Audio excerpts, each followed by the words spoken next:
শ্ৰদ্ধাৰ অসমবাসী ৰাইজ, ভাৰতবৰ্ষৰ গণৰাজ্য দিৱসৰ পবিত্ৰ দিনটোত ডিব্ৰুগড়বাসীৰ লগতে সমগ্ৰ অসমবাসীক মই আন্তৰিক শুভেচ্ছা আৰু অভিনন্দন জ্ঞাপন কৰিছোঁ।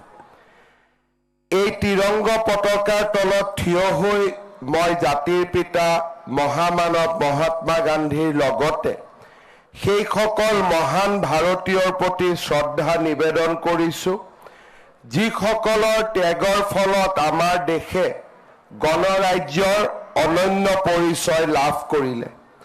৫,০০০ বছৰৰ পুৰণি ভাৰতীয় জ্ঞান সভ্যতাৰ আলোকেৰে উজ্জীৱিত হৈ ভাৰত ৰত্ন ডক্টৰ ভীমৰাও ৰামজী আম্বেদকাৰৰ লগতে সংবিধান প্ৰণেতাসকলে সংবিধানখন ৰচনাৰে দেশৰ ভাগ্যৰবি উদয়ত নিৰ্ণায়ক অৱদান আগবঢ়াই গৈছে।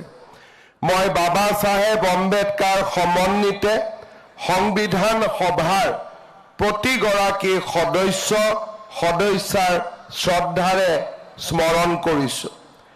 গণৰাজ্য দিৱসৰ এই পবিত্ৰ দিনটোৰ মহত্ব ৫গৰাকীকৈ অসম সন্তানৰ পদ্মশ্ৰী সন্মান প্ৰাপ্তিয়ে অধিক উজ্বলাই তুলিলে।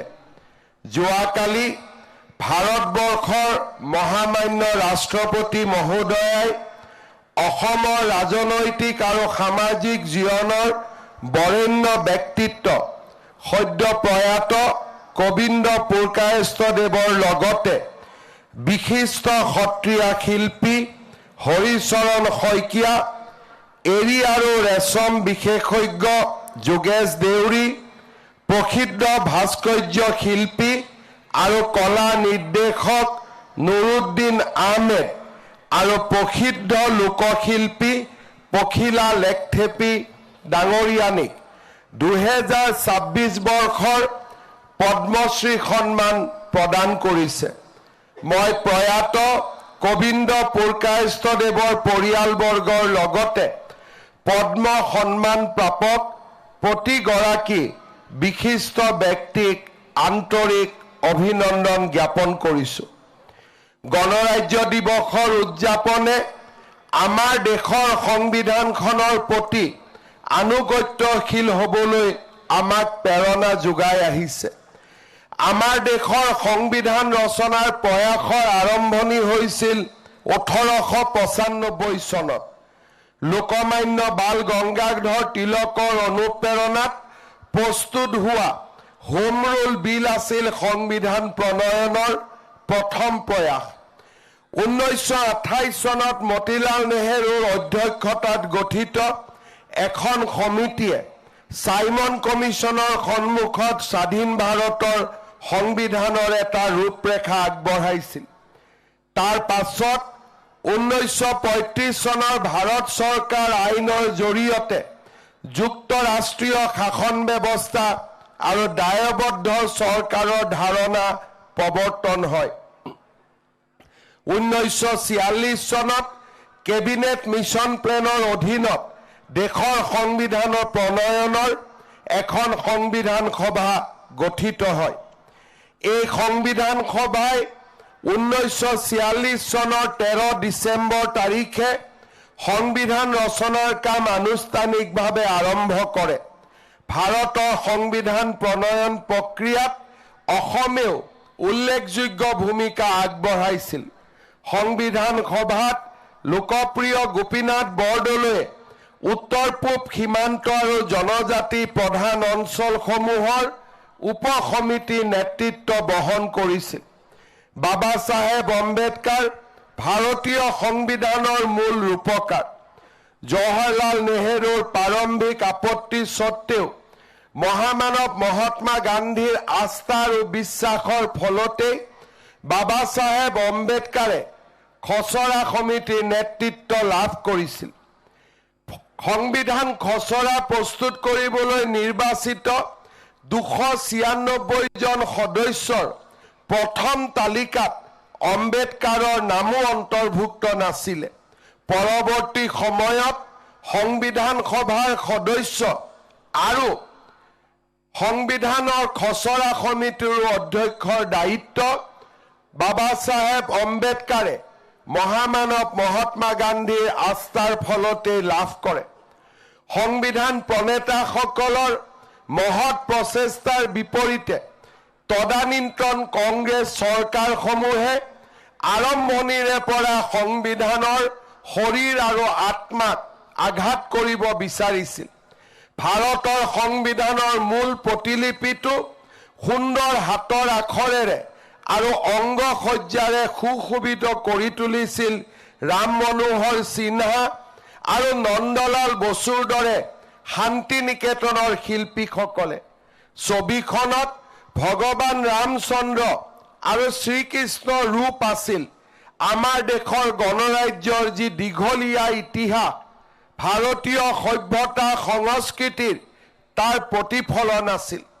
সংবিধান খচৰা প্ৰস্তুত হোৱাৰ লগে লগে কংগ্ৰেছে সেই সময়ত শ্ৰী নন্দলাল বসুৱে প্ৰস্তুত কৰা সেই চিত্ৰখন আঁতৰাই দিছিল। এয়াই আছিল সংবিধানৰ শৰীৰত কংগ্ৰেছ দলৰ আক্ৰমণ। সংবিধান হৈছে গণতন্ত্ৰৰ আত্মা। সংবিধানৰ জৰিয়তে ইয়াৰ প্ৰণেতাসকলে এনে এখন ভাৰতৰ স্বৰূপ সুদৃঢ় কৰিব বিচাৰিছিল, যিখন দেশে স্বাভাৱিকতে বহুতত্ববাদী, বৈষম্যহীন আৰু শিপাৰ সৈতে গভীৰভাৱে সম্পৃক্ত। সংবিধানখনে আমাক যুক্তৰাষ্ট্ৰীয় শাসন ব্যৱস্থাৰ আধাৰ দিছিল। বিকেন্দ্ৰীকৃত শাসন ব্যৱস্থাৰ জৰিয়তে বিকাশ আৰু উন্নয়নৰ ৰূপান্তৰকামী শক্তিয়ে প্ৰতিটো অঞ্চলক যাতে সমভাৱে চুই যায় তাৰ বাবে কাম কৰিবলৈ নীতি নিৰ্দেশনা দিছে। 2014 চনত ভাৰতৰ প্ৰধানমন্ত্ৰী নৰেন্দ্ৰ মোদী ডাঙৰীয়াই দায়িত্ব গ্ৰহণ কৰাৰ পৰা এখন আধুনিক ভাৰতৰ অনিৰুদ্ধ যাত্ৰা আমাৰ দেশত আৰম্ভ হৈছিল। প্ৰথমবাৰৰ বাবে ভাৰতৰ সীমাত অৱস্থান কৰা উত্তৰ পূৰ্বাঞ্চলে দেশৰ কেন্দ্ৰীয় স্থানলৈ যাবলৈ সক্ষম হৈছিল। ভাৰতবৰ্ষৰ বিকাশৰ যাত্ৰাত আমাৰ ৰাজ্যখনে এক দূৰগামী আৰু অভূতপূৰ্ব ভূমিকা গ্ৰহণ কৰিবলৈ সাহস আৰু শক্তি পাইছিলে। শ্ৰদ্ধা ৰাইজ, 2021 চনৰ 10 মে তাৰিখে আমাৰ ৰাজ্যৰ মুখ্যমন্ত্ৰী হিচাপে মই দায়িত্ব গ্ৰহণ কৰিছিলোঁ। আমাৰ লক্ষ্য আছিল স্পষ্ট।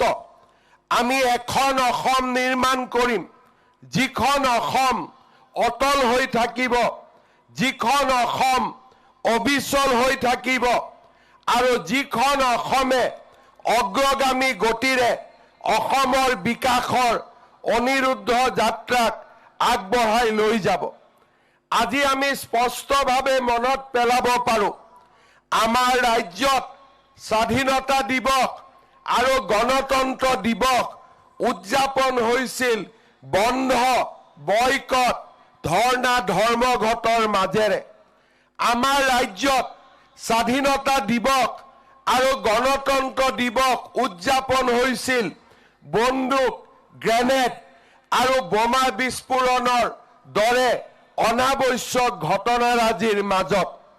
কিন্তু আজি আমি গৌৰৱেৰে সৈতে স্বাধীনতা দিৱস আৰু গণতন্ত্ৰ দিৱস পালন কৰিছোঁ।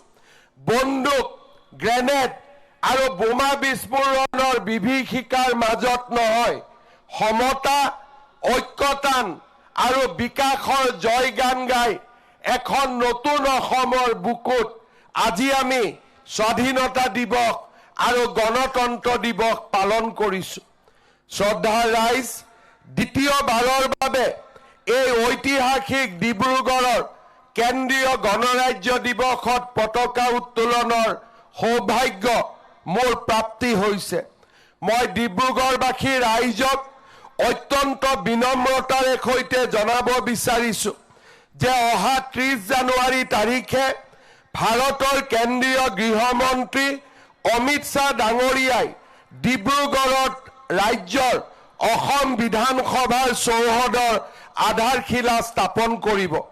তাৰ লগে লগে প্ৰায় 300 কোটি টকা ব্যয়েৰে আমি নিৰ্মাণ কৰিবলগীয়া অসম বিধানসভা 3 বছৰৰ ভিতৰত নিৰ্মাণ হ'ব আৰু এই ডিব্ৰুগড়ৰ পবিত্ৰ ভূমিৰ পৰাই ৰাজ্যৰ ভাগ্য আৰু ভৱিষ্যতৰ সৈতে জড়িত বিষয়বিলাকৰ ওপৰত আলোচনা হ'ব আৰু এই ডিব্ৰুগড়ৰ পৰাই ৰাজ্যৰ অনিৰুদ্ধ যাত্ৰাৰ এক নতুন অধ্যায় আৰম্ভ হ'ব।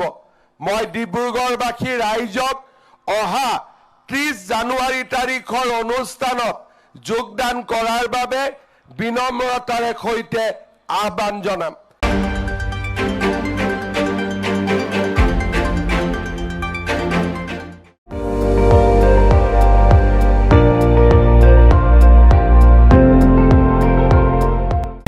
আপুনি চাই আছে ND24 সৰ্বশ্ৰেষ্ঠ নহয় সৰ্বোত্তমৰ দৌৰত।